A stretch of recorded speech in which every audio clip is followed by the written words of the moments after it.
it was statewide. It was crazy. And I know that we're going to make the best out of it for our future teachers. They had to write about a time when words hurt them. Oh, the intro's done playing? Oh yeah? Okay.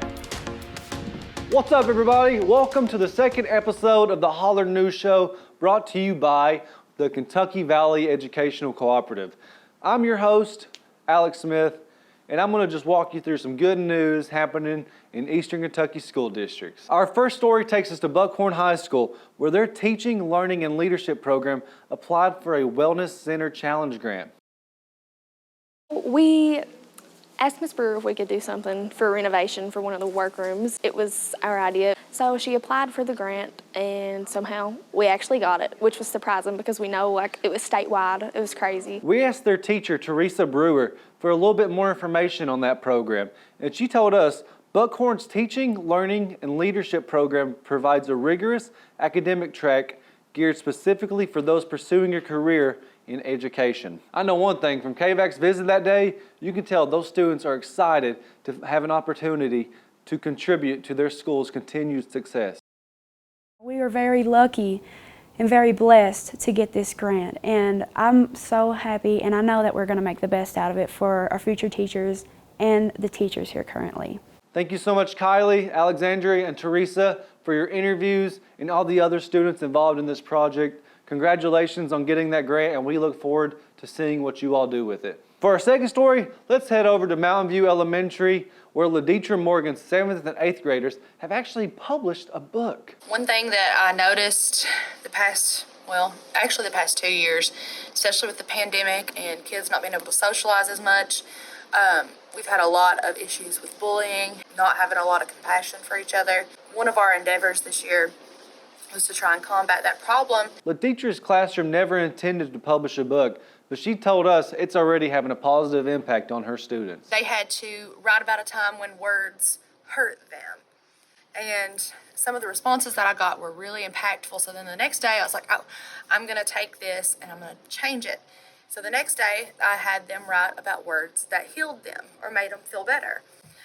Eventually this led us to looking at those side by side, and a lot of them were really heavy, but it was really good for them to read because it caused them to be more empathetic towards their peers.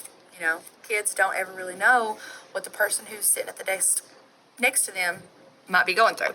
Congratulations, Laditra, and to all your students at Mountain View. We look forward to purchasing the book, and if you want to purchase the book as well, in the description below is all the information you need. All right, folks, it looks like we've reached our intermission, which means it's time for Picking Up Steam with Chad Perry. Chad, take it away. Oh, you nervous? All right, let me rope you in. Thanks, Alex. We recently traveled to Leslie County High School, where students took part in a robotics and drone workshop.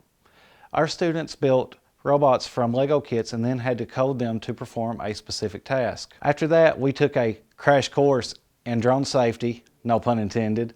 And once students was familiar with drone safety and drone regulations, we ventured outside to the field and students got a first-hand experience flying a professional drone. All right, back to you, Alex.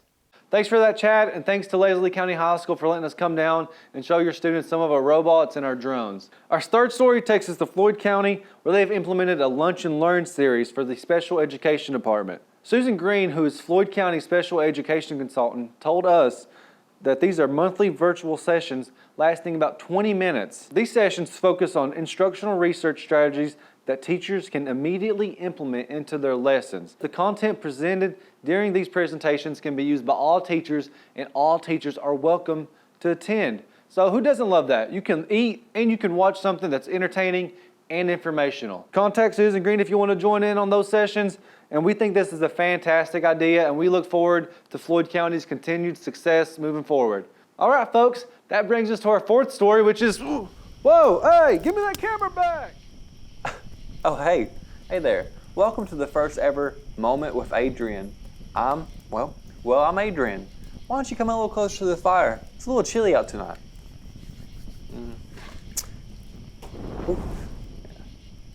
Thanks for stopping by my camp tonight. You know, speaking of camps, have you ever heard of the Holler Camps? It's a fantastic way to teach students, well, I guess it's a fantastic way to teach anybody new skills in tech, or rather it be animation, 3D animation, modeling, drone development. Yeah, I know. You heard me right. You can build drones. Don't worry about him. I'm sure he doesn't want a drone class. Anyways, thanks for stopping by my camp tonight. I'm sure you'll see me around sometime soon. I'll either be here or somewhere else. So, anyways, enjoy the rest of the show. This has been A Moment with Adrian, and I'm Adrian. See ya.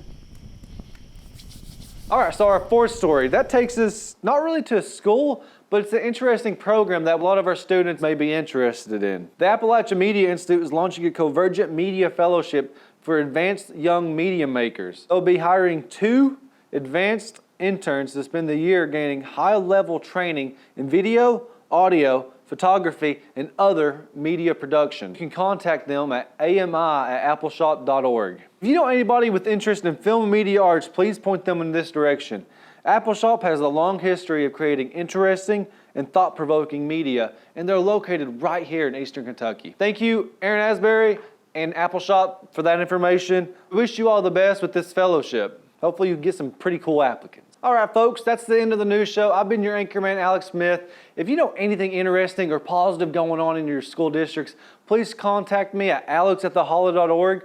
Or if you're looking for some STEM activities or STEM manipulatives, contact Chad at theholla.org. Just contact him if you have any questions about anything STEM or STEAM related. But if you want anything to do with what Adrian showed, like 3D animation and video, contact him at adrian@theholla.org. We couldn't do this show if y'all didn't contribute your stories. That's all for me. I'll holler at you next week.